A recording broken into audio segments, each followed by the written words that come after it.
tuning now. You're listening to CockTales podcast, y'all. CockTales, where the conversations are refreshing. Hey, bro, what you drinking? Yo, this is a Savvy Clear Punch by Savvy Beach. Bro, phenomenal. Phenomenal indeed. Yeah, I think it was a really great idea. I think I got the Malfista Meads Bay. It got the olives, it got the citrons, it got the neurons. Hold on, let me. Yeah, gin man, that's what it is. I think it was a really great idea. Yo, shout out to Savvy Beach. Yeah, shout out to you, Savvy Beach, for sure. For sure, definitely. I think they are one of the best on the island right now. They're killing it for sure. Absolutely.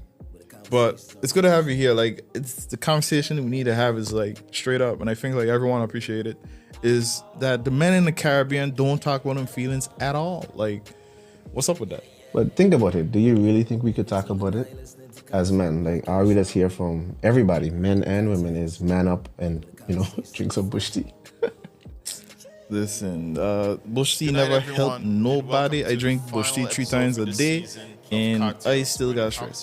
Emotional damage. You can imagine rubbing coconut oil on your skin like my grandma. Under the theme of celebrating men and boys, because we're all men and we need to be celebrated, tonight we're taking a tough but important conversation: rhymes, rage, and reality, music, youth, and violence.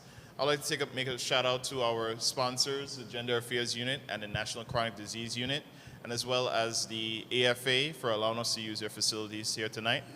We have our lovely guest, which is Devin Hodge, and also our, not strange to the podcast, but also here as a co-host, Mr. Lesroy Lake. Mr. DJ Bless couldn't make it here today due to unforeseen circumstances, but we're happy to have Lesroy here with us again. All right. Why are we having this conversation during International Men's Week? What is the importance of this conversation as it relates to youth violence and music, and how does it, correlate? Good evening to everyone. Good evening to the persons in attendance as well. I am Devin Hodge. I live here, I work here, I associate here, so most of you should know me. The question that you posed, though, is a very pertinent one from the standpoint that the persons affected by youth violence primarily are young men. And so this is put on by the Department of Youth and Culture and the National Chronic Disease Unit, and I think that it is fitting that they are at the forefront of this conversation during International Men's Week. Why I say that is because youth violence, in my opinion, is a public health issue. It is a public health issue from the standpoint that it impacts everything about our socioeconomics. It impacts government from the standpoint of expense when persons have to be treated for youth violence, and also it impacts government from the standpoint of incarcerations. Government has to fund the prison system, and persons generally within society are psychologically impacted by the occurrence of youth violence. And because men seem to be central to a lot of the instances or incidents of youth violence, certainly that is where the department has a pivotal role to play, in my opinion. Mr. Lake, what's your take? Good Why evening, is this everyone. conversation important right now during International Men's So Week? I think that this is a very important conversation to have, as Mr. Hart said, that it impacts men more than any other. In male, and there is also female, but we see the impact more when it comes to men. We have seen our system, the jail is full of young men under 40, and everyone here is under 40 on the panel tonight.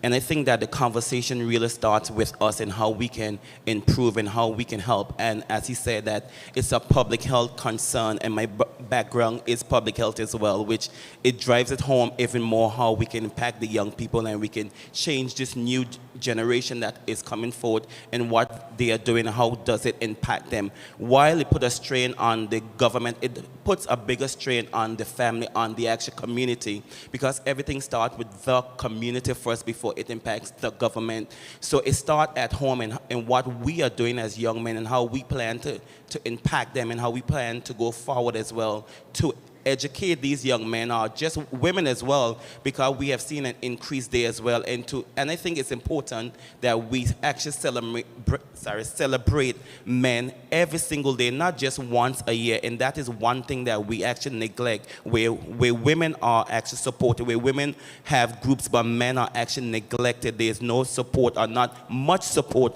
for men. So that's another angle that we need to take and we need to improve going forward. Okay, thank you both for your answer on that.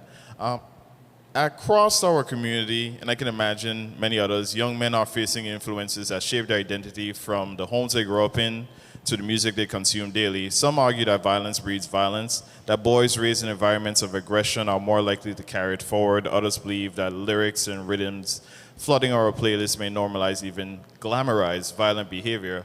But is music really the culprit, or just a mirror reflecting a deeper reality? As we sit here with our co-hosts and our guests, let's unpack the cycle of violence, the role of music, and the responsibility we have to guide boys into becoming men who choose respect over rage. So again, I invite you all, listening audience, our guests here, to pour a drink, lean in, and let's get into the conversation of tonight. Just to remind those who are signed in just now, our conversation is about rhymes, rage, and reality, music, and youth violence.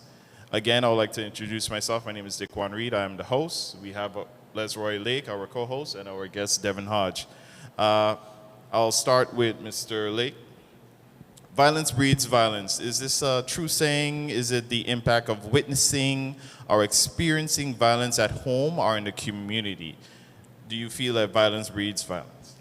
I strongly believe that violence do breed violence, as we have seen that there's actually studies, there's actually a correlation between both, that we can see where it happens in a home, that it triggers person, and this is the first thing that they do because they think that is the right thing to do. But we have also seen where music have also influenced, not fully, it can influence, but it doesn't have a direct impact, because just how it can influence to do good, it can also influence to do bad as well. But I strongly believe that violence do breed violence at home, because from what you've seen your mother did or what your father, especially because most children look up to their father, and sometimes that the father is missing in the home and they are in jail because of violence, and most children tend to turn to that, or some may put a flip on and say, I don't want to be like my father, I don't want to be like my mother, who have learned this or have gone into that way, that I want to take a different step or I want to do things differently. So I do strongly believe that there is a correlation between violence breed violence, or music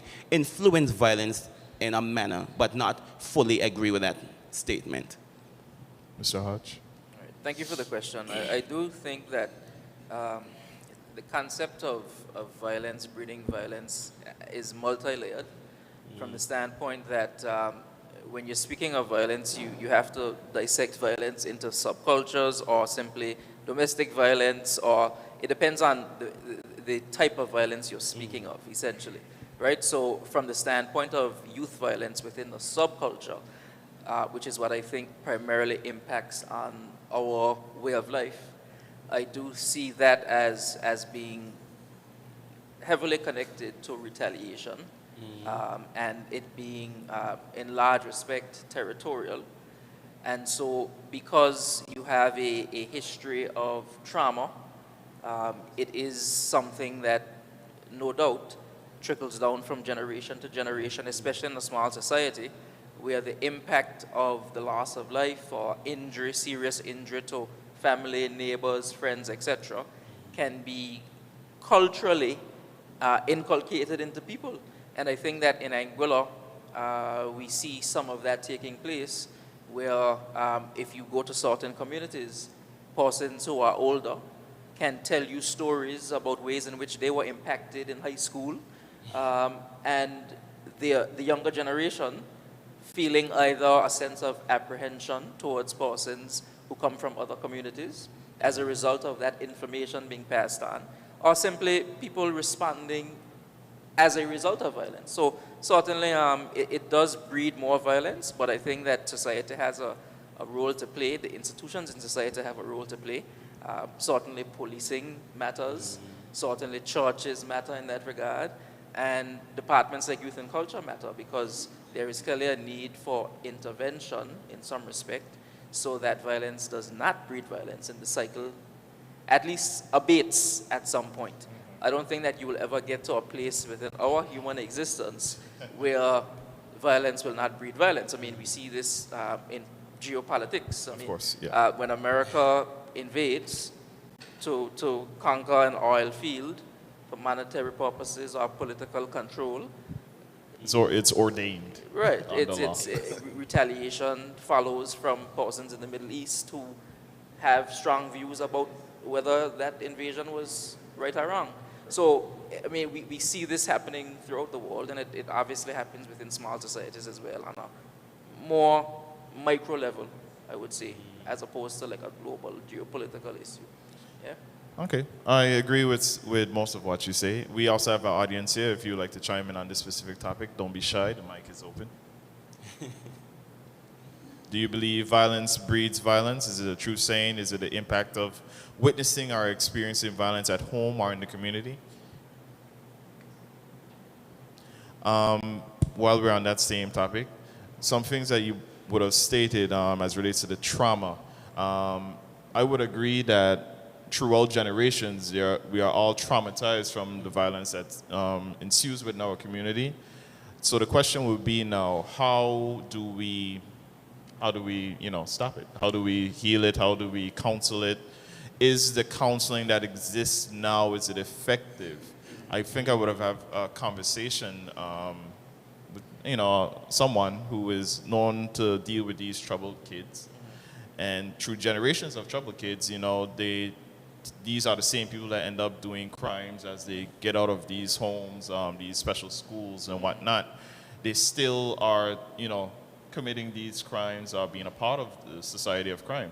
So is it that retraining needs to be done in these special schools or classes?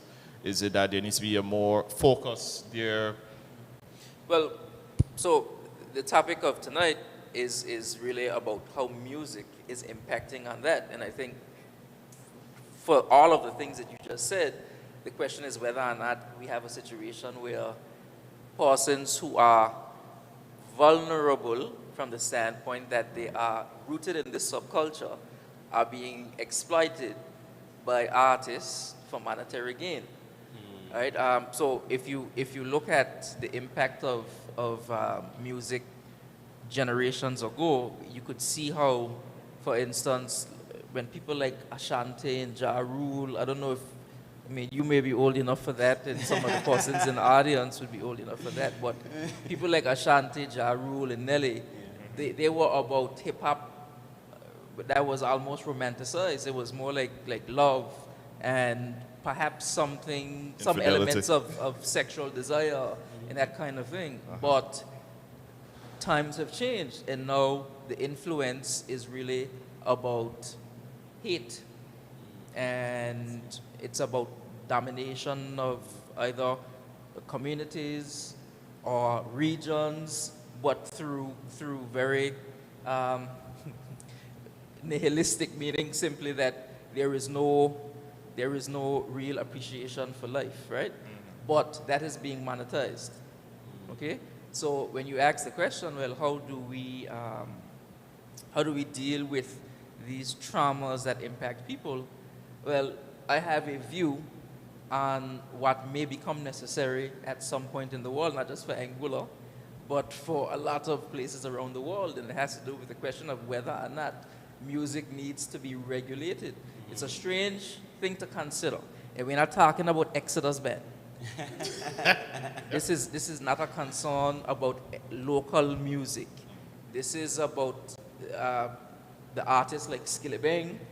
No, I'm not attacking Skillibeng. I'm saying simply the content of the music seems to promote the concept that violence or being a bad man is adored by women, right? So there's in fact a song that says she like bad man, right? And it is a song that is very popular. I won't deny that I listen to this music. I go to a gym, right? And when you're in the gym and the weight is extremely heavy, something about music that is fueled with rage gets you to lift the weight at a better pace and better rhythm than you would otherwise. So But I'll stop here. So is it a learned behavior or personal choice? well, I don't think it's a learned behavior or personal choice. It has to do with influence, right? So the question is, can music really influence mood, thought, and behavior? And to make the point, have you never ever heard of an adult say to you that they made a child to that song? All right. Well, so to argue, for instance, that music does not impact behavior, to me, is a very illogical position to hold, from the standpoint that in all facets of our life, if you're a Christian, for instance, if you're a Christian, you wake up on a Sunday morning, you might put on some Kirk Franklin to set the tone for your day. Correct. Right. If you are going on a date, you won't bring your lady into the car playing 50 Cent. Right? You might put on some Jack Hill, Love Is. Set the mood, set the mood. Exactly, right? So clearly, by our own practices, we demonstrate every day how music is used as a tool to set the tone for our thinking, our mood, and behavior. I know there's a question from someone in the audience. Yes, you know, well, we grew up in the 80s, my friend and I, so, so we are old school. And now is the festive season, so when I want to get in the mood, I tend to listen to old Christmas music. So, but what that does, it puts me back to when I was a child, when it was good. So for the music to influence me, it has to be something inside me for it to trigger. Yes, so it has to be something inside me, and that's from childhood. So it triggers that, so they feel good. So whatever feeling it is comes now. We spoke about violence, with violence as well. Now, some people grow up in households where they see violence towards their mom. Some may choose to do it, some choose not to do it. But what we're trying to look at is the trigger, because the music must trigger. It could be as violent as you want to be, but there must be something in that child to trigger it to want to do it. Just like the Christmas music, just like the old school soca, but it triggers something within you. So that's, I guess, maybe that's something I want to look at. How we should really look at what is happening with these young men, because they have to sell the music to someone. They have to sell it to someone. So there must be an audience. If my daughters, so I have two daughters, they don't listen to certain music, therefore it would not influence them. Something inside them, the trigger must cause them to pull a trigger, so to speak. I agree. On that note, especially, I think where it stems from, I think we all hear the saying, the haves and the have-nots, where this music, it glorifies a certain lifestyle, because if you walk this way, this path, you know, you're going to get jewelry, you're going to get girls, you're going to get notoriety and whatnot. So where it is where someone may not be up, you know, in a proper upbringing, I wouldn't say proper, you know, a good upbringing, they may want these things as they see their peers in school with a nice bag, the nice this, nice that, and they know for sure, you know, their parents may not be able to afford to give it to them, or they are not focusing on that. So they may now try to acquire that. And if certain music, for example, he would have stated a couple of artists there, they might be glorifying, you know, I come at your door and bap, bap, bap, and all that extra stuff. So if I listen to this long enough and I do what I'm saying, especially music videos, I think music videos play a very important role in setting the imagery as to what people do, or kids do, or should do when it comes to violence amongst the youth. All of these things play a part in, you know, setting the tone, as we were talking about, as to what's the formula to get the jewelry, the girls, the notoriety at a young age. But and that's really what it is. I mean, he hit the nail on the head. The music of today glorifies a lifestyle that seems to put you in a specific class of either popularity, or you gain favor with persons in your peer group based on your demonstration of this lifestyle. And that's what the music does. And for persons older than us, you might think that what I'm saying is somewhat not connecting with you. But if you just do a search on the internet, because this is a topic that I have some passion about, and I have done lots of research. Mrs. Kimalai, she was present at a presentation at Aurora that I did, and it was not the topic, but it came up in my presentation because I have spent a lot of time thinking about this and doing research on it, to the extent that you may know of a DJ called DJ Pons. There's a guy called DJ Pons out of Trinidad, and he promotes Trinidad music. Trinidad music, many of us don't assess the linkage between that and a number of the artists that we actually listen to on a daily basis. But for instance, Byron Messiah from St. Kitts, he is part of Trinidad. Skilly Bang is part of Trinidad. Prince Swanee, who people listen to all the time, is part of Trinidad. And what this guy essentially said, he calls himself the architect of Trinidad music, okay?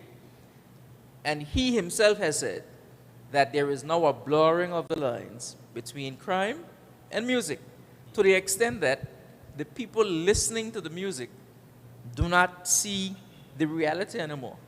So if the song promotes killing, people do it from the standpoint that they are disconnected from the actual act itself. So he is warning people, well, hey, listen to the music, but don't let it be your reality. But while he's saying that, he also admits that the content of the music is the reality for people back home. So if music is a reflection of your society or your lifestyle, then what you have is a cyclical issue.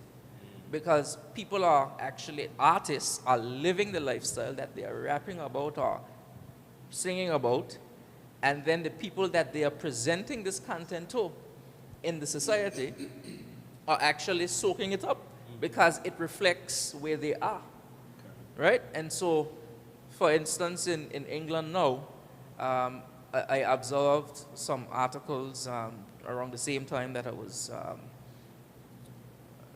presenting at Aurora, where they have started to prosecute people there based on the content of the songs that they produce.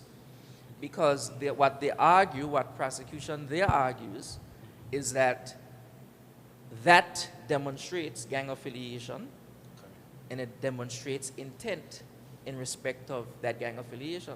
So that is how that is being addressed there to some extent. I'm not saying that I agree with it, because I don't. At all. I don't.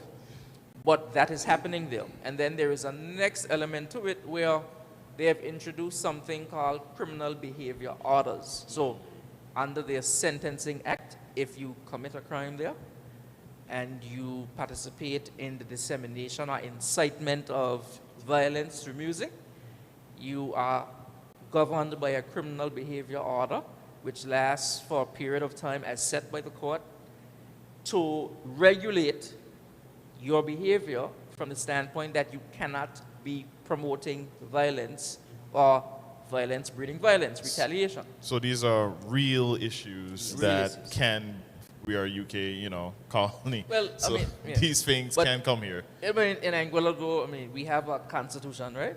Of course. And so the UK is a little different. Their legislature has parliamentary supremacy, so they create their own laws in a different system. Oh, President. But we have a written constitution, so one would argue, me as a lawyer would say that I disagree fundamentally with some of those steps, especially when one considers freedom of expression being an important right that people have. But there is a balance to be struck, obviously, with what is expressed and whether that expression is an incitement of violence among youth. But my question to that is, for you from that background, would you actually support that, or would you? So would you actually support that, or so would you lead that impact for other lawyers to come on board with you to ensure that that is implemented in Anguilla, or is it still that freedom of speech, or should we regulate it, or what do you think from that actual legal perspective? I appreciate that question. So, one, I believe that freedom of expression should be protected. So I think that artists should have creative license, okay? What I believe, however, is that there needs to be a better job regulating the forum in which some of these songs are played. Let me give you an example. Some time ago, I'm not going to say when, I'm not going to say where, I'm not going to say who, I attended a public event. And while at this public event, the music in the background was talking about spitting skulls and that kind of thing. And I am standing up there eating a fish, and I said to myself, the people around here include children, right? And to me, we have to do a better job regulating that type of practice. Not specifically whether artists can sing about it, but how we allow that music to impact our society. Like, for instance, you shouldn't be in a carnival village for parade, and this music comes on as a DJ'd segment. Okay? I have a problem with that. That's my personal take on it.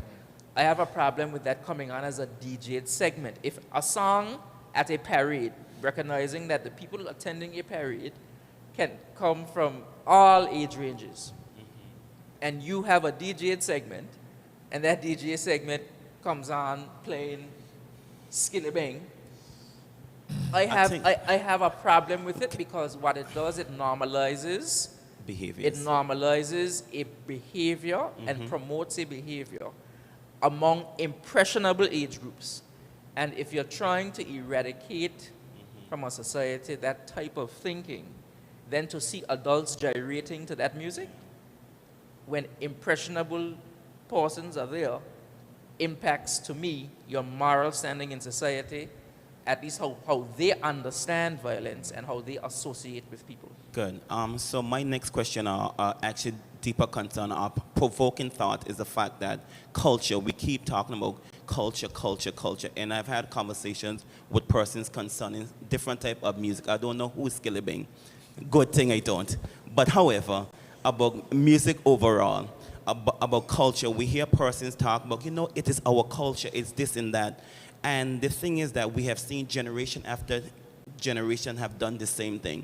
And as you say, it could be your child, it could be 2-3 years old hearing this music, they're actually gyrating to it, they're sticking out, they're dropping on the floor, and all of these kind of mad things that we have seen. But then how do we stop it when we are actually encouraging it through the view of culture that we see most, because it comes back down to what we dress and how we wear, sexual assault.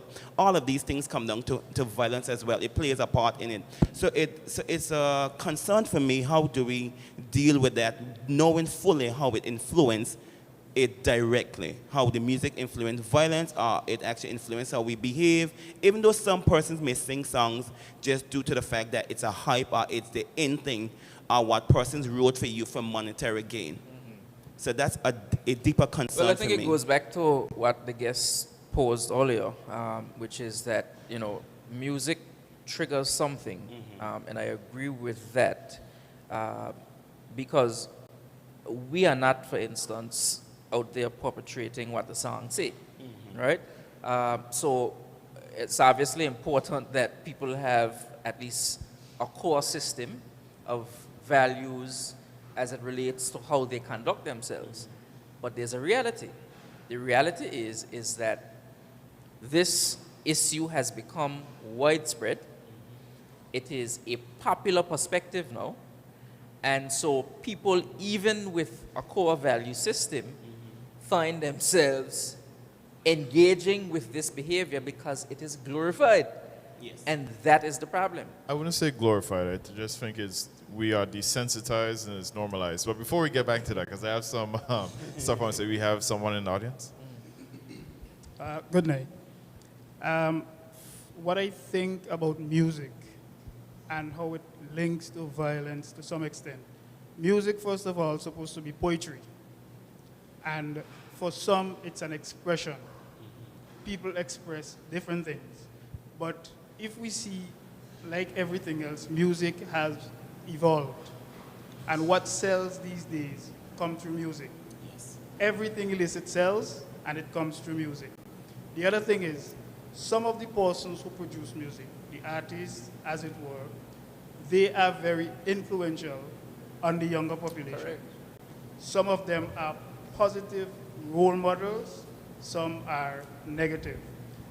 If you take the term leader, for example, who makes a good leader, whether you're positive or negative, is the person who has more influence on their followers. That makes them a good leader. But musicians, artists, as they are very good leaders because some persons express themselves through their music, and some of our youths can sort of identify with what is being expressed. Are they more into the positive things? Mr. Hodge would have spoken earlier about if you're going somewhere, which music you would select. Growing up, you would have heard music about love and togetherness. Now it's separation, it's who against who. Some artists even go as far as to disrespect women. But who are the persons that you would find pushing those kind of music? Women. Yes. Some artists, again, they would sing songs that promote violence openly. And who would gravitate towards that? Our youth. Yes. So it's about who influences them and what they gravitate towards. I agree. Thank you very much. To get back to two things you guys would have mentioned, I think I'll start with you. As it relates to culture from a musician standpoint, in like you said, the base of music, it comes from storytelling, poetry. Let's take it back to 1970, 1980. Culture-wise, let's talk about Sparrow, let's talk about Calypso, Kaiso, as some people say. The fundamental of that is basically, trying to tell a story of something that happened in the neighborhood with politics and whatnot to get a message across. Something funny that happened at a bar. You could listen to some of Sparrow's songs. Some of it is, scantily, to be very honest. And some carries a good message. So the double meaning that exists within the message. So it's really important to note that the storytelling has evolved as society has evolved, and the introduction of different things, for example, guns and violence, and the lack of community and lack of family. So though it's something negative, it's just a reflection or mirror of where we are as a society. Because now the story isn't no longer about Badambi, I see Susie down the road or whatever the case may be, and she was down with John. It's no longer about that, even though it's still to some degree, we talk about that. But it is now more so, the violence that happens. A young man saw his cousin got shot the other day. So as a storyteller, his responsibility is to give a story from an artistic perspective what his lifestyle is. He can't talk about being rich because he's not rich. Okay. We have someone in the audience. So actually, before we go to Neil, the fact that I heard we here talking about, the old time, it was pure. But the truth is, as you listen to the old time songs, it wasn't really pure, to be honest. It was so blatant. I mean, like now, as I sit and I listen to songs that I used to dance to or listen and jump up to back then, those songs are provocative, man. Those songs are deep. Like, as I listen to the words, and I wonder as a child, I listened to this and I thought it was so pure. But those songs are scandalous. And I don't want to say the rest things that goes with it. So I'm going to pass over to Neil too. I really wish you had let me speak first, because that's the exact same thing I was going to say. Obviously, I'm a history teacher at the high school. And I was saying that nothing has changed from when me, Daquan, and Devin was going to school till now. In fact, the music back in my days, I was in all band once, and the music that I was listening to was Tupac and Biggie Smalls. But the question is, why don't I portray what's in the music? It's because of what's inside of me, like my community, my social background, my support system. And what I have been seeing in the high school recently is that the influence of sports is becoming a very, very strong thing in the school. Back in our days, the popular person was the bad boy, but today, the popular person in schools, those people who represent the country for sports, who plays football, who does track and field, because these people have the biggest influence. So I think what needs to change is the social norm, what's seen as important for the young people. Because what we say is important to them is what their peers see as important. So for example, me, Merrick, Omar, we involved in sports. We can use this as an avenue to integrate these persons, bring them together from a young age so that they won't have that basis of hate. So even if they listen to the songs, even if they're surrounded by negative people in the community, because that hate is not inside of them, it would not be able to be expressed. Okay. Neil, I think like Merrick wants to something say something for a second. Thank you for highlighting that, by the way. So can I just speak before Merrick do, please? And the things, Neil, I like actually is one thing that you said that was quite important, that you came up in a strong home with a core support. And that's important compared to the actual generation that's now. Most of the homes are broken. And who's it that they're looking to is the influences of what's bad. And also, even if it's not what's bad, is the peer pressure from their friends from that broken home as well. So you may find children that grew up in a good home or a solid foundation home, but yet the influence from that broken home is affecting that child more than that strong foundation that they have within the home. So I think that is something important. And so as you say, sports, I think is a great avenue for any child from trouble or strong or good core at home to fall into, because it comes with great discipline. It comes with that understanding. And as men, as the three of you, as I know, I've seen you guys in sports, I've seen it. So it's great to see men, great men, standing in the gap and ensuring that the next generation is not lost. So that's a very important thing going forward. So I do appreciate you guys. Yes, Merrick, sorry. That's okay. Good night. I want to go back to something that Mr. Hodge was speaking about earlier. You mentioned bloodlines. And I think actually that is the key, because it's not, I mean, the topic tonight is about music, but it's not only music that helps blurs the line, it's the games they're playing. The first time I got a description on what happens on GTA, I was shocked that that's a game that's targeted at children, you know? So you're playing these games, you're listening to the music. We all here in this room know that the age for marijuana use keeps coming down every year.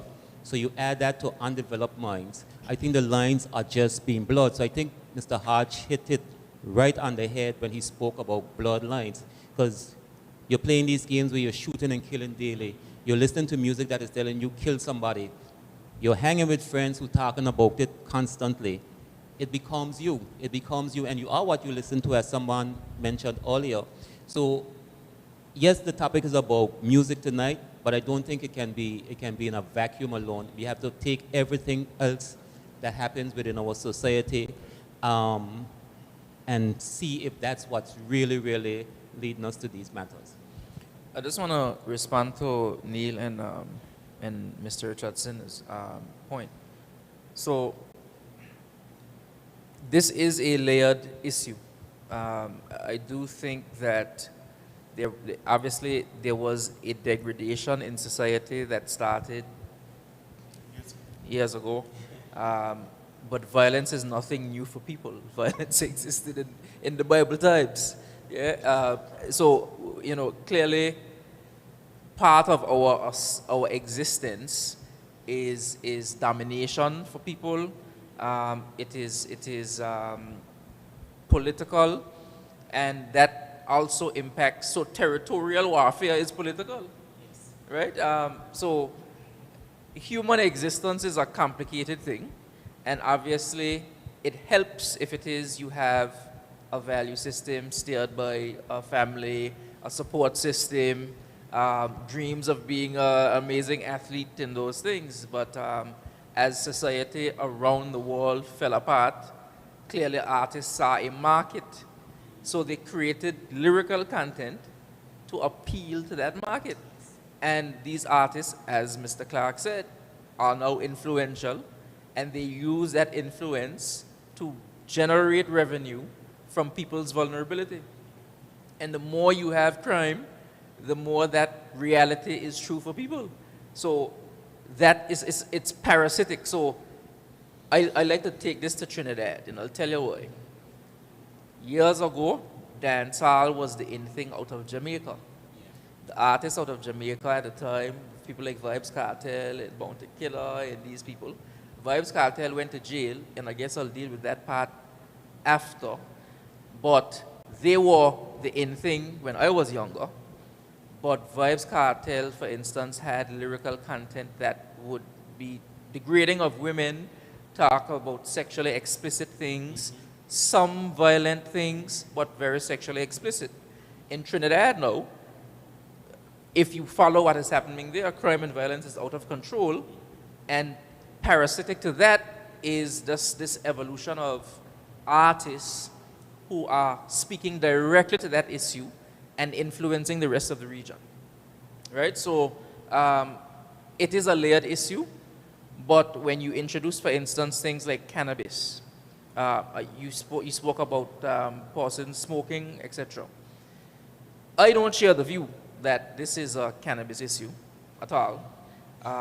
But what is true is to say that persons who engage in a certain lifestyle tend to use cannabis. But people who use cannabis, not that I use it, but people who use cannabis are not necessarily violent people either. People use it for varying reasons, religious, medical, recreational, So and it's about your mindset. not related to violence, right? But that is a valid point, and I'll tell you why, right? Just imagine you being a young man, you use a mind-altering drug while listening to artists who are promoting hate. So this is how I piece it together.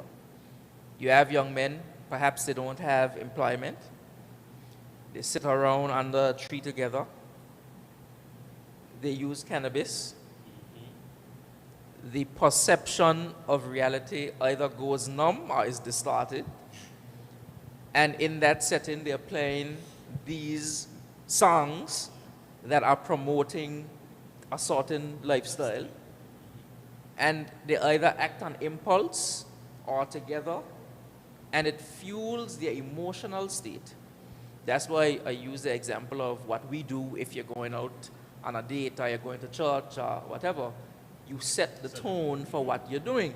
But if you set the tone for what you're doing in a state where your mind is altered, then you wake up the next morning and you hear the news all around that some incident occurred, and we have difficulty understanding why would somebody do that.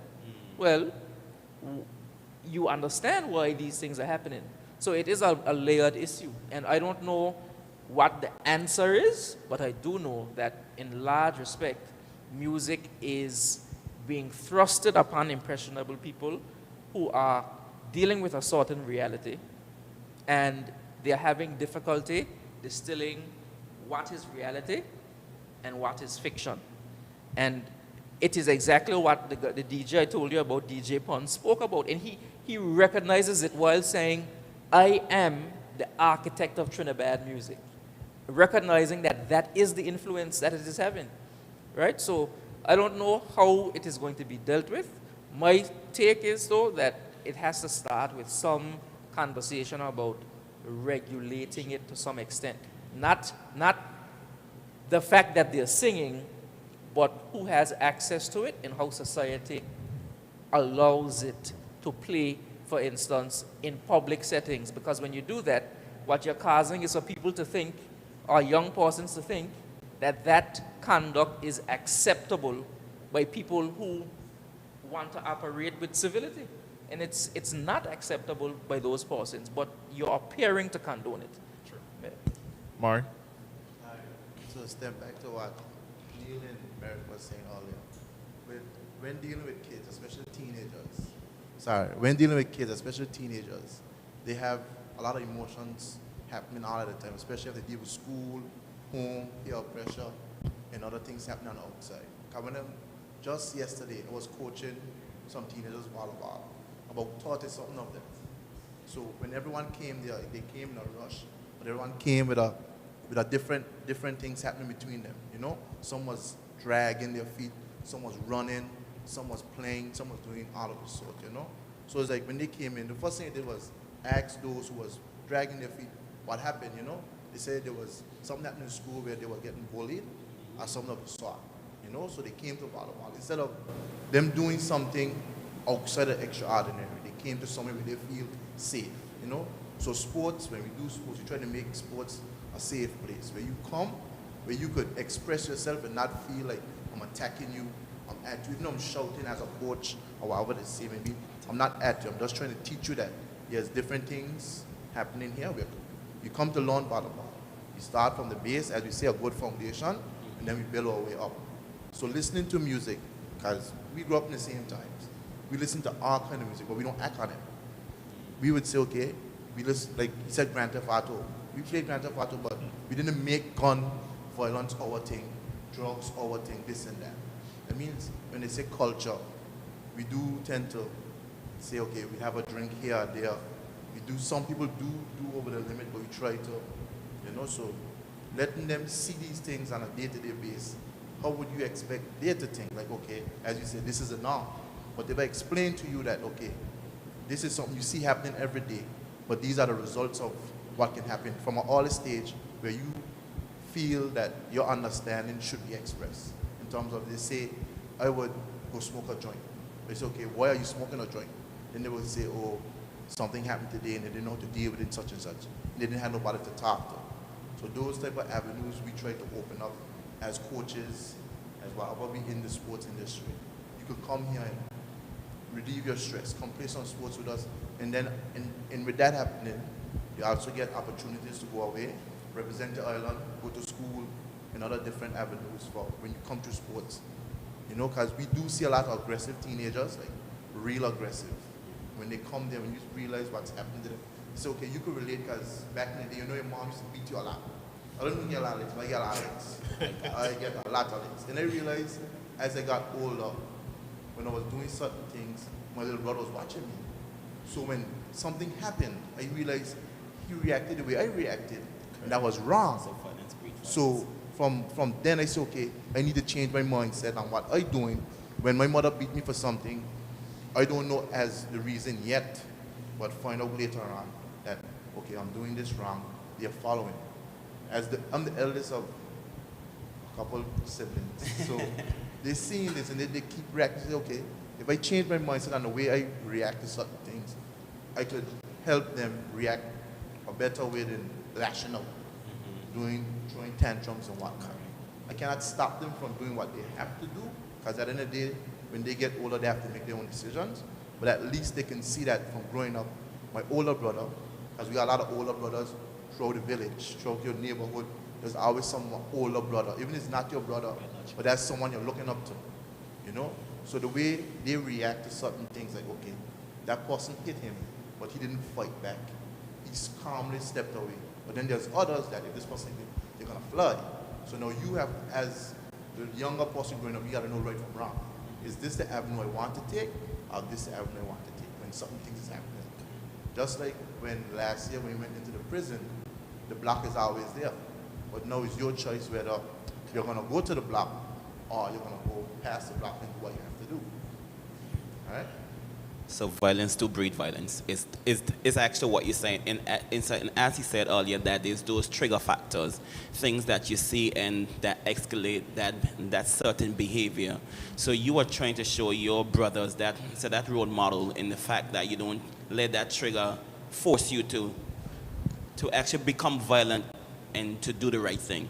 But in other words, I think that he has raised a point that is very important as well in this discussion, which is that part of the difficulty that I see young men having is having an outlet, but also understanding how to resolve conflict and redirect what is the hate into something else, right?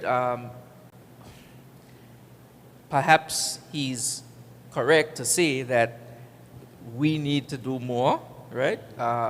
To engage with them, to bring them into a setting that allows them to express themselves. It's not something that we can necessarily achieve on our own. It needs to be supported by government, departments, and I guess that's why we're having this discussion. In my capacity, I try my best. Many people don't know this, But as a legal practitioner, almost every client that I have an opportunity to represent, I tell them, don't come back to me. So I it's don't counseling and not want just to fighting see for them. you again. I don't want, I'm telling you, like, I guarantee you, at least 90% of the people I've represented will tell you that I tell them, do not come back to me. I don't want to see you again. Because at the end of the day, this is about breaking a cycle, right? And you're trying to break a cycle in a society, in a world where what sells is everything that you wouldn't necessarily want your child to do, you know? So it's difficult. I think Merrick wants to say something. I want to put a question to the panel because it was mentioned quite a few times that we listen to basically the music that had lyrics that should not have been glorified even back then. I was at a discussion at a church just last week, and I was saying my belief is that over time our moral compass have just moved away from where it should be, from the church. Like, you as an adult might decide, hey, I used to go to church 8 days a week. My child ain't going to church 8 days a week. They'll only go when I go. Your child get a child. Your child said, hey, I used to only go with daddy. My child's not going at all. That child get another child. That child might decide, I don't even know who's God. So do you as panelists believe that part of the problem is that our moral compass have just moved further and further away from where it should be? I do agree. Again, we're talking about music. However, I'm going to put it forward. It's just not music, media. So, like you just stated as well, slowly and surely, you can say from your grandmother's time period, you used to go to church every 4 days, you know, to have special services throughout the week and whatever the case may be, you have to come. Now, you as a child, you like, I don't want to go Tuesday, I want to go Wednesday, I'm just going to go Friday, and youth on Friday and service on Sunday. And then the next generation come, I don't want to go Sunday, let's go youths. Because you know, your friends and more fun. And then another generation come and just, I don't want to go at all. So it has decreased as it go. I think another thing I would say is, I think it needs to be, if we're going to go into religious route, it needs to be more in school as well. Even if you have a religious studies class in primary school and you keep it ongoing straight through into high school, I think that should, help to some degree what they're lacking from, their parents taking them to church. If you instill that in the school system, I think that should kind of help somewhat. So that'll be somewhat of a bandage to the problem, to resolve that matter at least, to improve in the future. For example, I think we have PSHE class. Maybe you could, split that up or change it up if it's not helping. Or a segment of PSHE could speak towards Bible studies or key topics in that regard.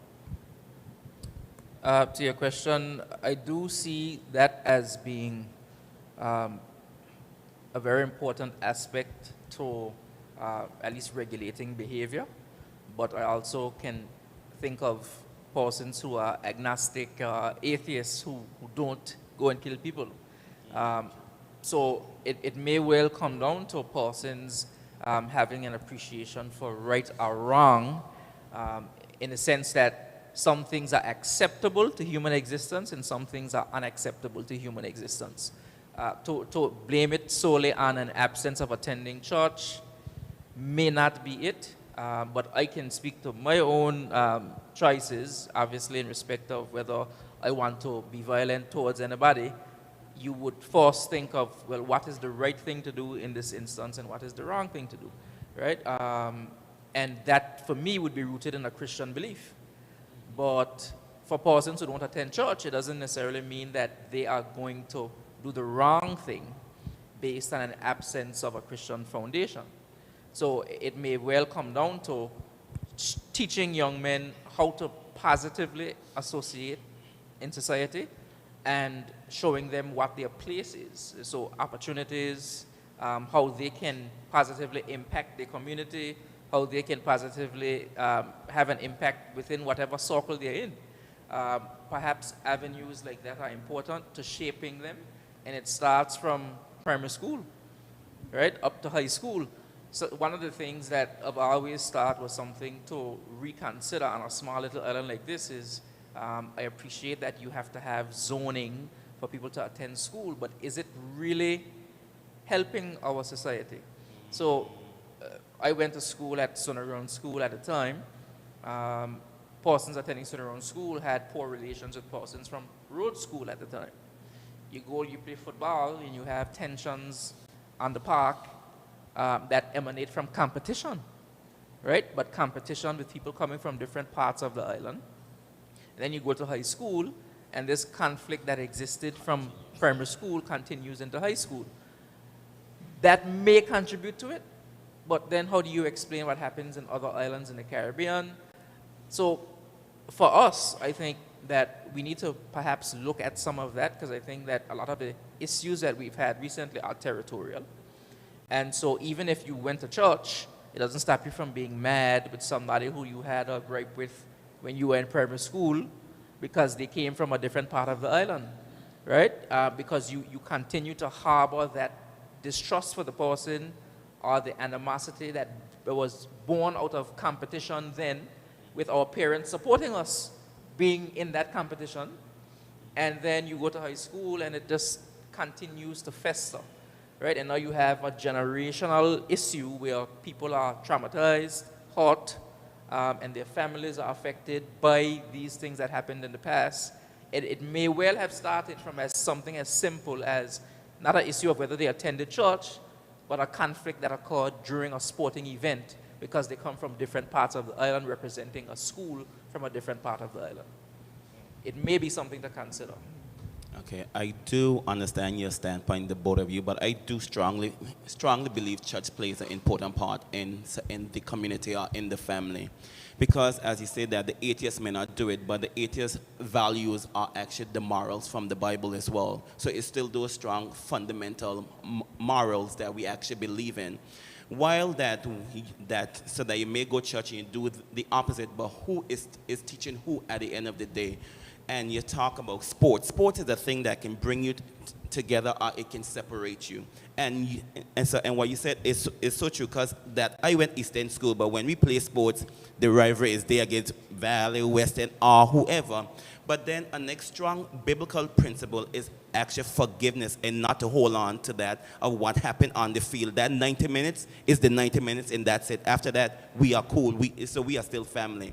So I do strongly believe that the church plays a very important role in this community, in Anguilla especially, as a smaller place that we live in.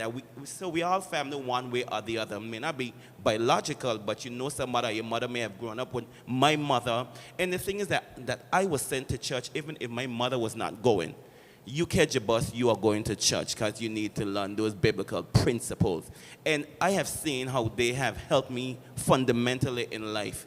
Even if I may not hold on to it now or not, but those principles still remain with that child until they part. So I think that it's very important that church is involved, because the thing is that we have seen where persons have gone to church, but then the child did not. But then when that child gets into trouble, they are called on the church.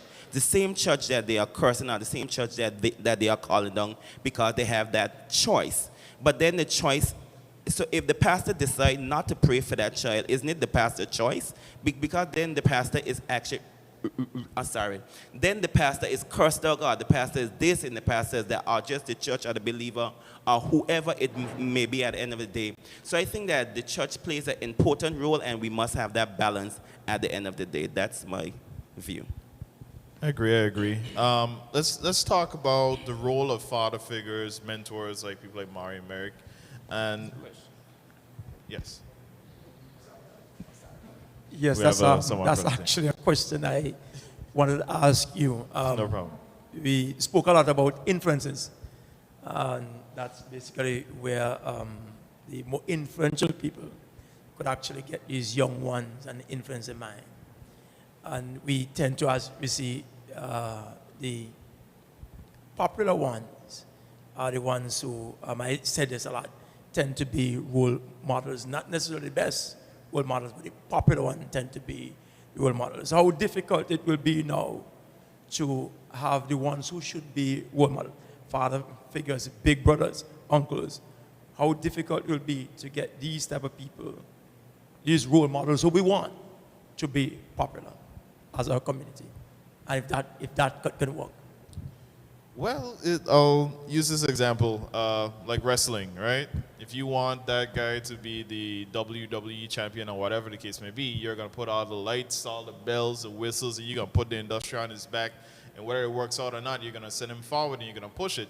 So it's just for society now to highlight these people like Mary, people like Mari, people like Devin, people like you, people like Lesroy, to highlight these people to the extent where people are seeing them as, if I have a problem, let me go to him and ask him a question on this topic or to highlight, you know what I mean? So it's just for society now to assist these people who want to help to be present for the youths that exist today. That's my take on it. So I totally agree with that. And I know as well as the youth in culture as well, they are always looking for men, as they call the mentor project. They are always looking for men, and they find more women than men. And then you find that the women are teaching the men. So that's a next bigger problem in this society. So we need men like yourself to stand in the gap and say, listen here, I would take up that young man or that young girl or whoever it may be. It may be different, but we have seen the trend more in men. So we really need to be there for the young boys, and we educate them and we give them knowledge, and we actually provide for them the best so that we can, because sometimes the father is really missing. In a lot of homes, that father figure is missing, and the women are raising the boys to be boys and not men. Mr. Lake, you mentioned earlier about broken homes. Yes. And I think you were speaking about violence, breathing violence, and persons who grew up in broken homes or where parents were being always seen fighting and stuff like that. What we see in society today, and this has been happening for a few years now, is that the parents are becoming younger. Mm-hmm. And some of these parents need to be parented themselves. True. I agree. I do agree. I'll hold it a little closer. Oh, okay. Closer to your mic. Right. So some of these parents are becoming younger as we go forward, right? Some of the fathers are absent. Whereas you have the gender affairs and these other departments are putting off these functions, these discussions. Are they reaching the right audience? So some of these young people who we are discussing about might be involved in violence, might be involved in illicit activities. Are these discussions reaching them? Are the programs that are out there, are they aware of them? And are they being involved? Are they being engaged to be a part of these programs and discussions? I don't know if it's fully out there that they know as much, but I can definitely say that these programs have been actually going on for years. So we have youth and culture, we have the gender affairs as well that is reaching out. They're putting on programs. They have actually different counseling sessions. But the bigger issue that we find, especially in the small island that we're in, that persons who really need help is the ones that are not coming. That you find persons that don't, they show up and they are supporting, but persons who need help, they say, not my child, because my child, when your child and you really need the help. So I think that we really have to come to that truth or the fact, the big elephant in the room is what are the parents actually doing, not that we are dancing around persons. So I think we probably need to look at a survey and see who really need help within each community and reach out to them individually and not just broadcasting it publicly, because I think that would be a better reach for persons, and that we will know who those persons are and who really need that crucial help. And I think that's the bigger issue that we have because of pride as well. Pride is a very big issue, especially in Anguilla. People are scared to ask for help, or them would tell you they don't need help, and you're fully aware that, hey, this family need help, or this young girl or this young boy really needs your help. Right. Another thing that I wish to highlight is when our youths get into trouble, we criminalize them. Yes. But when they're engaged and involved in positive things, sports or public speaking, whatever it is, they're not praised. They're not compensated for good behaviors. Most times we see the wrongs and we chastise them, but when they do the good things, they're not being recognized for it. So I guess that is one of the things too that can be pushing us in the directions we're going now. Which You know, I totally agree. Go ahead. it is very interesting that that statement came from Mr. Leslie Clark, that when our young people get in trouble, we criminalize them. I'm happy He has that full you experience. think that way, sir. Full experience. Experience speaking. Mr. Clark is a reputable officer of the force, and I'm happy that is understood by a representative of the force. Someone Because I namesake. think I think that I think that is part of the issue. So let us say you are a young man who at 21 found yourself making a poor decision. You are prosecuted, convicted. You live the rest of your adult life with that record to your name. Your employment prospects are impacted, right? You have a stigma by people who are either your peers or family or even prospective employers caused by that misstep that you made when you were a young man. So clearly there's a need from a government standpoint to look at the avenue of rehabilitation of offenders. I agree. So like in the UK, they have a Rehabilitation of Offenders Act that allows for convictions to become spent, meaning that after a period of time, It's removed. based on the severity of that offense or the classification of it, your conviction is removed from your record. I think that is important because, I mean, I know personally of many young men who have had run-ins and they have not repeated, okay? And so there is a consciousness that is awakened in some persons when they go through that exercise, the humiliation of it, the expense of it, and even the punishment of it that causes them to want to reform. And so it's good, excellent that you appreciate that there is a need for more positive upliftment by persons in society, of young men in particular, because I know of many instances where young men feel essentially as outcasts because of things that have occurred, and society in Anguilla is not very forgiving of occurrences like that. So it places you in a subculture by force. And then you see yourself on the block sitting down, unemployed, not because that is the lifestyle you've chosen, but because your circumstance with a run-in with the law has caused you to be there. And then that ties in as well to the issue of territorial tension, because persons, imagine having a record. You can't shake the record because there's no rehabilitation of offenders legislation here. And then you can't go to the West to work at Four Seasons because to go there, you are at risk of being harmed. And then the police come at 5 o'clock in the morning and then arrest you for cannabis because you were smoking the cannabis to get over the fact that you're broke. You know, so these things are, you know, it's not a straightforward issue to address, but I think that government has a role to play from a legislative standpoint, obviously, as I just mentioned.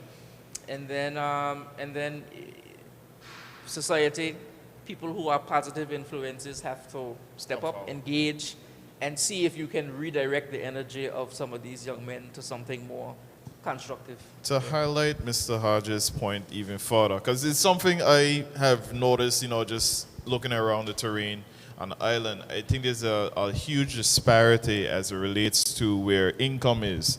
For example, you would have mentioned it was difficult for some people to get a job in Four Seasons where, you know, that's a high-paying job kind of situation. And that's most of the high-earning hotels are in the western side of the island. So you're going to now have one side of the island is richer than the other. People in certain areas, Island Harbor, the Valley, they may not have access to the level of income those in the West may have because the reputable hotels does not exist in those areas. You have Zemi Beach, you have maybe the Blue, Manoa. Those hotels exist, but they're not as high paying as Four Seasons. So then you'll have a disparity of income and you're creating poverty in one section of the island versus the other. So I do believe that we would need to definitely have to find a way to solve that issue. I'm not too sure that's a government society issue. You know, that's a very valid point. But definitely, that is one of the reasons why we have these issues. Because some people, again, to what I said earlier, the haves and the have-nots. We watching because right now, let's be honest, the younger folks, they care about the Gucci chains, the bad shoes, bad car, and all that stuff. I ain't got a job. I got a work a construction job, or whatever the case may be, making sub-poor money because I'm not a professional. I just a laborer. So boss is watching a peer of mine that I don't like for whatever reason. He's at Four Seasons making that service charge at 18% and $8 an hour. When I look at that, I'm upset. I'm gonna be more furious. I'm gonna be furious at my country. I'm gonna be furious at my life. I'm gonna be furious at my enemy, and I won't have any care for anyone. So what am I gonna do? I'm gonna hurt everyone. Hurt people. That's just the reality of life. And I think that's what we're dealing with in Anguilla, the cancer of a lot of trauma and hurting people. Because I'm already at the bottom of my lifespan. There ain't no coming back. There's no rehabilitation act. So if I'm already down the ground, it's hard for me to get a proper job. What am I gonna do? I can't leave the island. So what am I gonna do? I gotta survive, right? That's the first instinct. You might have a child on the side, couple children on the side or two. I gotta feed them.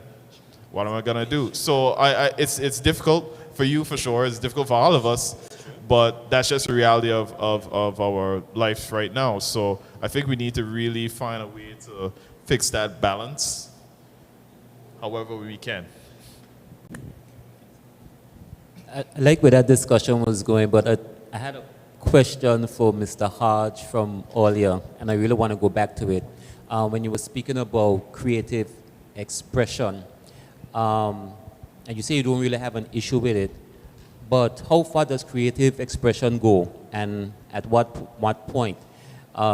Because anybody can release any song in Anguilla, and it plays on the airwaves any time of the day, all time of the day. So how far do you think that this creative expression goes? Not that, an artist can write, sing whatever they feel like, but in terms of what comes across on the airwaves and that sort of thing, like how far do you think it should go or not go? Yeah, well, I appreciate the question. I don't know if I have the correct answer for it, because I think nowadays it seems as though people have free rein to say anything they want to in music. I disagree. I'm not talking about Exodus HD. Yeah? No, but you were saying he was saying on the radio. But Exodus So the plays on the radio radio. does no. The radio does have some rules and what you can say, what can be placed on the radio. I think we did have one or two songs that had a couple words in it. It couldn't play because it wasn't anything violent, but it was just the nature of the word. It couldn't play. So there are some sensitized, censoring I would rules. have never believed that by some of the songs I hear. Continue. Terms of reference and perspective. I believe from the time Dequan started the topic for tonight, he said, no. Nobody beating up on Exodus. But no, we're not attacking Exodus. But okay, so in terms of on the airwaves, if you are speaking of public radio, I think that obviously radio stations need to be held accountable for the content of music that they allow to come across the airwaves. I think some of that is what I'm speaking to, which I am hoping that maybe Anguilla may not be the first to recognize the need to regulate it, because it is controversial. People will see it as perhaps infringing upon their democratic right in a society and freedom of expression, etc. But I think that governments generally need to consider whether radio stations should be allowed to simply play any type of music over the airwaves. I know in Anguilla, for instance, you don't really have that issue. Besides Exodus, when they play, give me a better song that you had forgot about. Give me the better song you had forgot about. Anguilla, we love you. I'm just teasing, but Exodus is my favorite band, okay, let's be clear. But, so, I think in Anguilla, generally, we are okay in that regard. But if your question really is about, how do we curtail some of the music that is clearly vile and hate-filled in more public settings, that is a matter that I would like to see discussed by people who are legislators, because I think that it is disturbing when you go to certain venues, and like I said earlier, there can be persons of all ages there, and there is no restraint on what is being played. And because it seems to be the norm nowadays to play music that seems to be promoting violence, people innocently find themselves in a good mood while this music is in the background. It's almost normalizing a lifestyle We are desensitized. that is deleterious to a society. You know, so how do you broach the topic? It's about whether or not people are willing to have that mature and honest discussion. If you own a nightclub, for instance, it may not be a topic that you would want to discuss. Nope. Or to have government even try to Fringe. trench upon that being regulated in any way. I think people would really kick up about it. I would have issues, for instance, if government tried to control lyrical content. But the issue is who has access to that content that I think government needs to be concerned about. Who has access to it? And if access comes in a public forum, then that is a matter of concern that I think government should engage in. Right? So on that same topic, I think as relates to the public, display of music that is not savory, fines, I think that's the best way to control anything. You impose a fine. This would not be on a DJ per se, but it would be on the person who is holding the event. He would know he would be charged $500, 1,000 EC if any of this music is played at this public event where there's, everyone is here, kids of all age groups or whatnot. I think that's the best way to try to control that. Is it good for me to say something like that? Probably not. But coming from, trying to be neutral and trying to actually help the problem, I think imposing fines to the promoters of these events would be good, because then that will be the clear-cut message now that they will send to their talent that they're hiring for these events. Hey, make sure your set list doesn't have this, it doesn't have that. Make sure you don't say this, you don't say that, because you'll be fine, and then that will affect your ability to get paid. Interestingly, right, if you have any concern about what you just said, when this same thing was communicated, there were at least, I think Kim I would be able to assist me with the exact number, but I would say at least 50 students were in attendance, and high school age. And I would say at least 95% of them were in agreement with what you just said. The kids are smart these days. Which I was heartened to see their reaction, because they appreciated that some of the music that is played at public events is a bit unsavory. So I was happy to see that reaction. During Carnival. No, but you see, this is not an attack on soca, calypso, and that kind of thing. You see, culture again. That's culture again. This was saying culture could be a good and a bad thing. But I think the issue is deeper than just the public. While I do agree that the fines would definitely help, but I think it's actually deeper than that. You go to family functions, you go to someone's home, and the mother or the father is playing the same song. You're seeing the children doing the behavior or the actions or whatever. So it's just not in the public. It starts from home.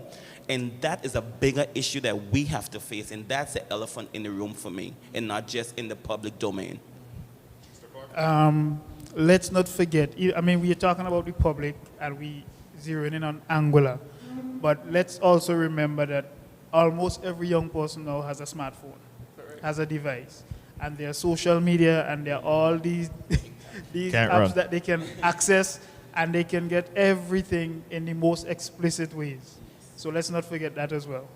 So the thing is, what you could do is just simply, parents, it's on the job of the parents now to put controls on these items, because clearly they buy them for them, right? So the moment you buy an iPad, a phone, a laptop, you make sure you put on your parental controls. I do have cousins who were raised up until they're 16, 18, that they had parental controls on their devices. So it can be done based on the parents' level of care, willingness to actually take control of what their children consume. What I'm realizing in this day and age, like I think someone mentioned earlier, the parents are getting younger. And the issue with that is they don't have the same level of tolerance, ability to, pay attention to the child. So the quickest thing, I tired from work, I work in 2 jobs, I had a rough day. What am I gonna do? I'm gonna give my child the iPad, you put on Bonnet, you put on this, you put on that, and you can have a time of your life while I sit down and catch myself. So if we're going to have that, because that's reality, you can't change it, people are overworked. Have parental controls on your devices so your kids will not be subjected to certain content. And it could go straight up to age 16. Just don't start when you're infants. Keep it going. Keep it down the road. When I was growing up, I couldn't watch certain things. I couldn't listen to certain things. So it's just the parents' willingness to go ahead and put on parental controls. I don't see what the difficulty is. Yeah, but I think as Mr. Clark said earlier, though, is due to the fact that parents are becoming younger and younger, and because they think it's acceptable, they pass on to the next one as well, to their children. And that is where, as I like to say, the curse continue down the actual generations, and they continue to fester its head. It continue to come up and up and up. So while you may think it's okay to do it, I may say it is my child, and my child can listen to whatever they want compared to I give them that technology, even though we know that technology is raising the children these days, because as you said, that parents are overworked, are they not being paid the best jobs, even like you say 4 seasons and or whatever. Some of the jobs that they have, they don't even pay them well, even though they have a big income. It could be 18%, whatever, but they're still not being paid well. Only when that actual charge come in, then you say, okay, I got a little bit more money. But then what do? You actually reward that child with shoes, with the next technology, and so device or whatever the case may be. So it continues. It just doesn't stop there. So I think it's a bigger question, maybe like China, where they ban these different things as well. Maybe TikTok is banned, or just Instagram is banned, or whatever the case may be, to help the actual community, the wider community. So I think those are things that the government really need to talk about. I know Devon wanted. So I don't think we need to become like communist China, but I appreciate what you're saying from the standpoint that I think parents need to regulate that aspect of it. If government ever suggested banning TikTok, anything like that, I think I would be right up there in the front protesting that. Yeah. I don't think we need that type of over-regulation, but I agree with you that obviously the influences extend to TikTok and those types of apps, right? But I just wanted to make one serious point, okay? There's a solution to all of this, okay? Have daughters. I am now 2 for 2. 0.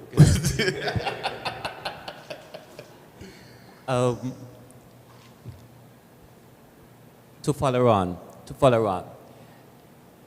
I don't believe in going into person's homes and dictating what they can or cannot listen to. I might be a Rastafarian. The music I'm going to play in my home, praising ganja and saying I need to burn. You come into my home, you might be offended at that music because that's not what you believe in. So I don't believe in going into the homes and regulating what persons listen to in their home. But I am liking what they're thinking that Mr. Hodge have, is that we have to at some point have that serious discussion about what is going to be paid publicly. Because whereas in my home, I might not allow my child to listen to certain music, I go out to a function that is supposed to be quote-unquote family-friendly, and someone is playing the clean version of a song that if you listen to the lyrical content, it stays the same. That I am for, but going into person's home and regulating what they can, and at some point we still have to have that choice. We still have to have that choice as human beings, what we wanted. I might find that music enjoyable.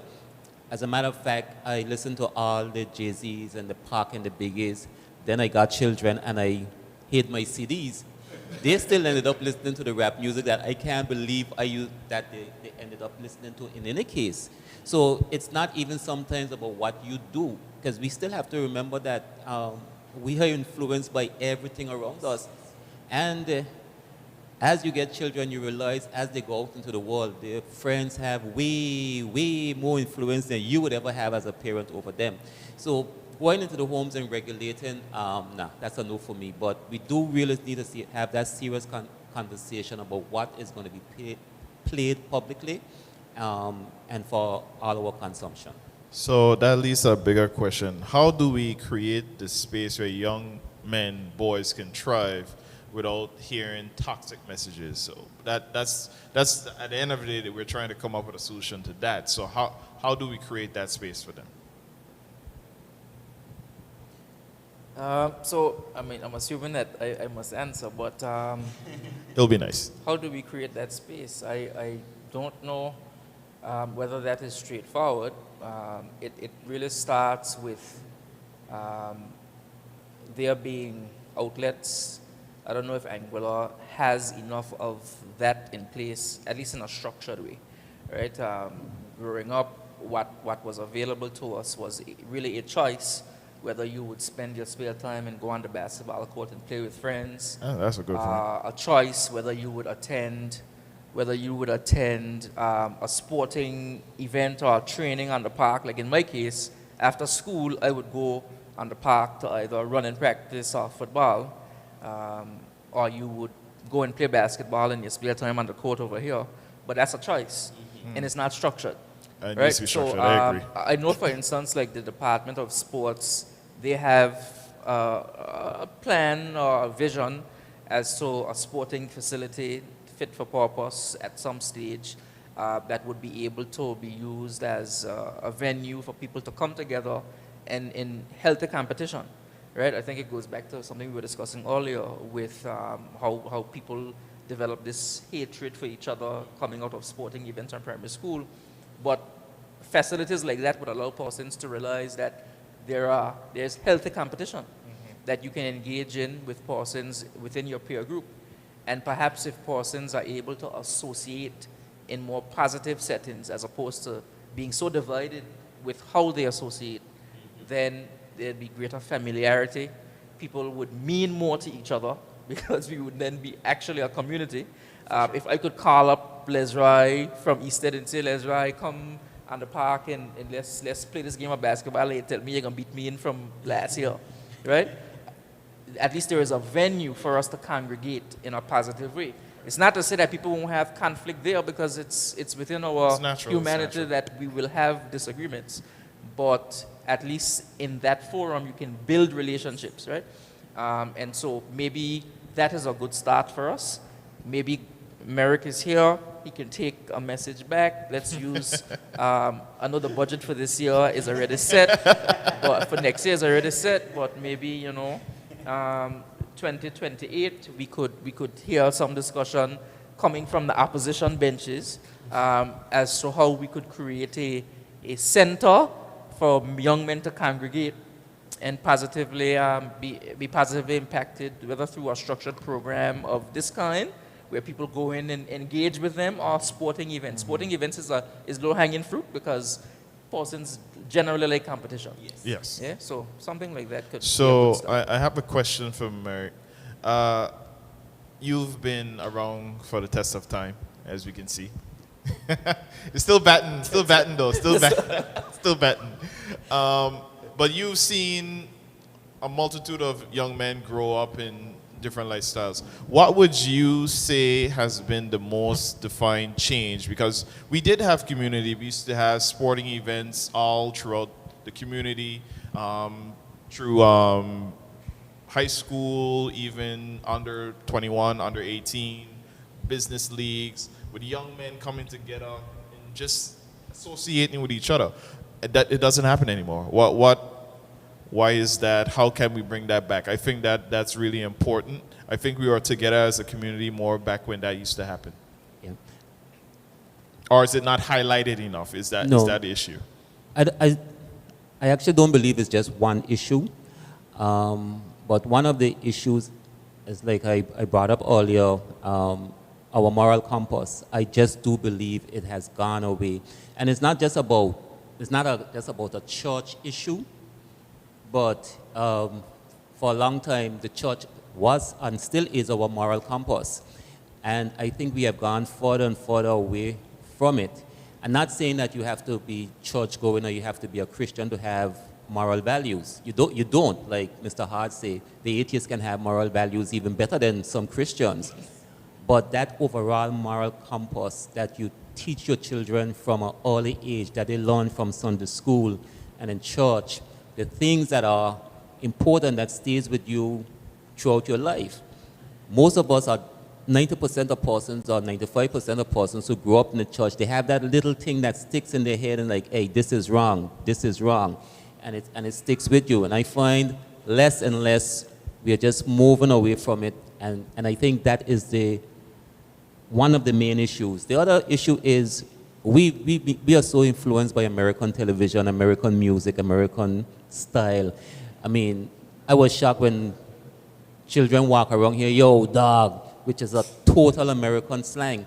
We use more American slangs, these are our young people, use more American slangs in their day-to-day language than they use Caribbean slangs because we are so Americanized. And by being Americanized, we import a lot of the bad culture, the hip-hop culture. I'm not saying that hip-hop is bad, because like I said, totally bad. Like I said earlier, I grew up with the Jay-Z's and the Pac and the Biggies. You know, I listen to that music religiously. But there's a part of that culture that's also glorified, and it's the shootings, it's the violence that comes with it. So you put that your moral compass is moving further and further away from the church and where it was centered once upon a time, and then you're infiltrating with all these things. The games that they're playing, like I said earlier, when I learned what some of these games were and what happened in these games, I was blown away that 13, 14-year-olds were playing these games where carjacking was encouraged, raping was encouraged. These things were played in a game on a daily basis. And you're playing these games, let's say in a summer, school closed in June, you play that every day until September. We are talking about young, impressionable minds that aren't nowhere close to be developed. And this is what they're feeling is the most important thing for them. Mr. Hodge made a reference, then a gang of them get under a tree, they get a little herb in their system, they're numb, and that's the influence they have. They're playing a song that's saying, shoot that, shoot, you know? And I think it's not just one thing, but and I'm sure if we all go around the room, we can find things to add on to that as to what has been causing the breakdown in our society.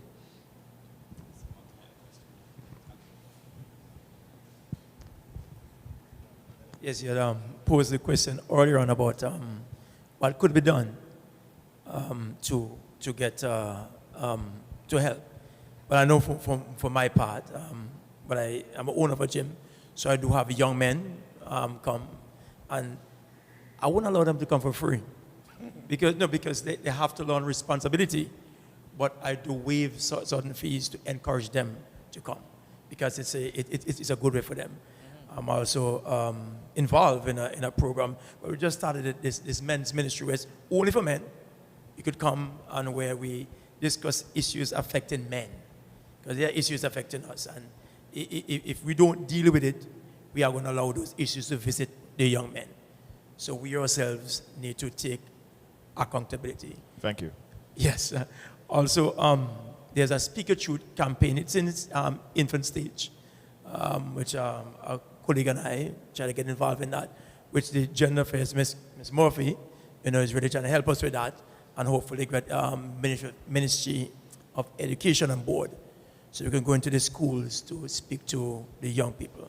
I really would like to focus a lot on the young men, because earlier when I spoke about the triggers, and a lot of it could be trauma within us, because some of us grew up with it, I grew up with that, and things could trigger that. So we have to go at the core of it.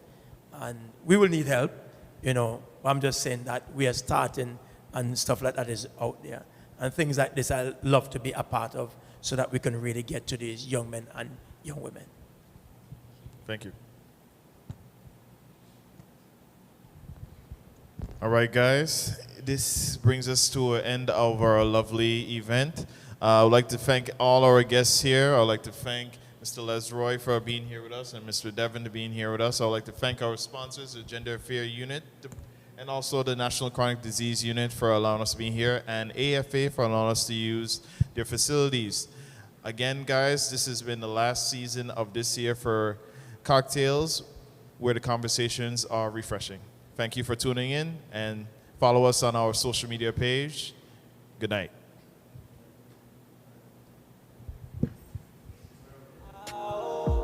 They got a kid on another one. Yeah. If you're tuning now, you're listening to CockTales Podcast Show. CockTales, where the conversations are fresh. Hey, bro.